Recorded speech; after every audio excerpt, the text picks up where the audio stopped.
আপনি একদিন রাজারবাগ পুলিশ লাইনে যাবেন, রাজারবাগ পুলিশ লাইনে যদি আপনি যান, গেলে দেখবেন, বা বাংলাদেশের যে কোনো থানায় যান, তাদের যে থাকার যে অবস্থা, ভয়াবহ রকমের খারাপ অবস্থা। রাফা ক্যাম্পেও তো খারাপ অবস্থায় থাকে না, এদের একটা বিছানা নাই, পানির ব্যবস্থা নাই, স্যানিটেশন ফেসিলিটিস নাই। ডিউটি হচ্ছে আপনার আনকন্ডিশনাল, 16-17 ঘন্টা ডিউটি করে, ওদের ওভার টাইম নাই। আপনি যে পুলিশগুলোকে, আমরা ধরেন পুলিশ সম্পর্কে আমাদের একটা আইডিয়া হচ্ছে কি পুলিশ শুধু ঘুষ খায়। কয়টা পুলিশ ঘুষ খায়? আপনি যে রাস্তার মধ্যে পুলিশ দাঁড়ায় থাকে, বা আপনি যে আপনি কয়েকজন পুলিশকে আপনার জীবনে আপনি কয়টা পুলিশকে ঘুষ দিয়েছেন? আপনি দিছেন? মাঝে মাঝে দেয়া লাগছে। মানে দেয়া লাগছে। কখন ঘুষ দিছেন? ধরেন ওই ট্রাফিক পুলিশ, এটা সেটা কয়েকটা বিচ্ছিন্ন ঘটনা আছে। পুলিশ, এই ঘটনাটা পুলিশের 5%ও না, কিন্তু আমাদের পুরো পুলিশ নিয়ে কি পুলিশ শুধু মারে? নামের উপায় কি? আপনাকে স্বরাষ্ট্রমন্ত্রী অর্ডার দিল, আপনাকে এসপি অর্ডার দিল, আপনাকে এখানে অর্ডারটা ভায়োলেট করার কি আপনার কোনো সুযোগ আছে? নাই তো। এই কারণে পুলিশ সংস্কার কমিশন 2টা বিভাগ করছিল।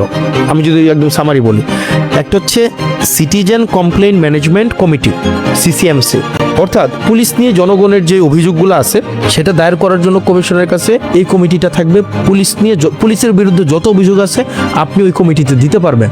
এবার আসেন, পুলিশের কি নিজস্ব অভিযোগ নাই? পুলিশের কি ক্ষোভ নাই?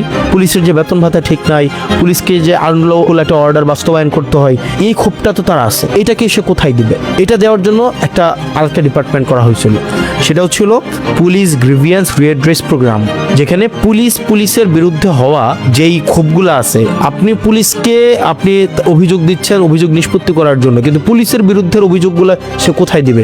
ওইটাকেও বাতিল করে দিছে। পুলিশকে রাষ্ট্র সবসময় হাতিয়ার হিসেবে ব্যবহার করতে চায়, অলওয়েজ পলিটিসাইজ করতে চায়। তার নিয়োগ, তার পদায়ন, তার পদোন্নতি সবগুলাই হচ্ছে পলিটিক্যাল, সবগুলাই পলিটিক্যাল।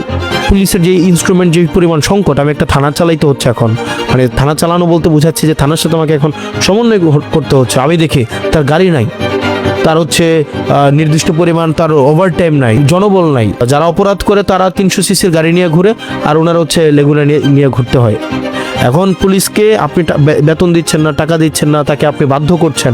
একটা পুলিশকে যখন একটা এসপি অর্ডার দেয়, সেটাকে ভায়োলেট করার কোনো পুলিশের কোনো সুযোগ থাকে না। রাষ্ট্র যদি সবচেয়ে বেশি ভিলেন বানাই থাকে, সেটা হচ্ছে পুলিশকে বানাইছে। এটাকে সমাধান করা দরকার ছিল, কিন্তু আনফর্চুনেটলি এই সরকার এই পদক্ষেপটা নেয় না। এটা উপলক্ষ আসছিল যে পুলিশকে জনবান্ধব করা। পুলিশ সংস্কার কমিশনটা শুধুমাত্র পুলিশের স্বাধীনতা না, বরং পুলিশের সুরক্ষার জন্য এটা দরকার ছিল। আমাদের পুলিশকে যদি জনবান্ধব করতে চাই, তাইলে পুলিশকে এভাবে রাজনৈতিক হাতিয়ার হিসাবে ব্যবহার করা যাবে না। কিন্তু সরকার সবসময় যেটা করে, সেটা হচ্ছে সেই সরকারে থাকলে কখনো সে বিরোধী দলে যে যাবে সেটা কখনো চিন্তা করে না। সে মনে করে সে আজীবন সে সরকারে থাকবে।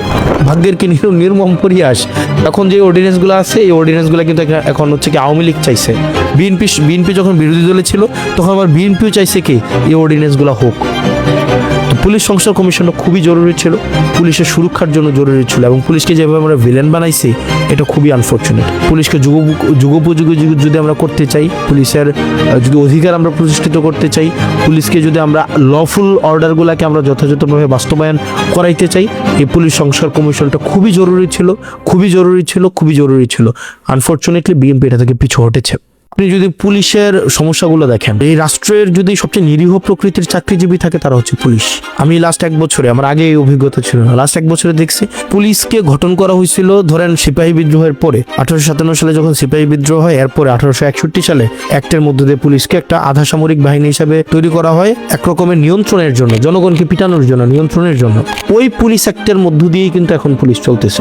পুলিশ জনবান্ধব কিভাবে হবে? পুলিশ তো রাজনীতি বান্ধব। রাজনৈতিক দলেরা পুলিশকে হাতিয়ার হিসেবে ব্যবহার করে।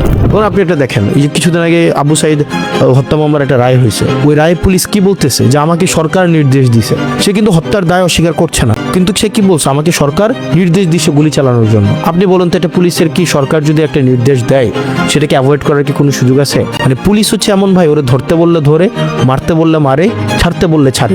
তথই হচ্ছে অবস্থা। পুলিশ সংস্কার কমিশনটা কেন দরকার ছিল? কারণ পুলিশ তো একটা ডিসিপ্লিনারি ফোর্স।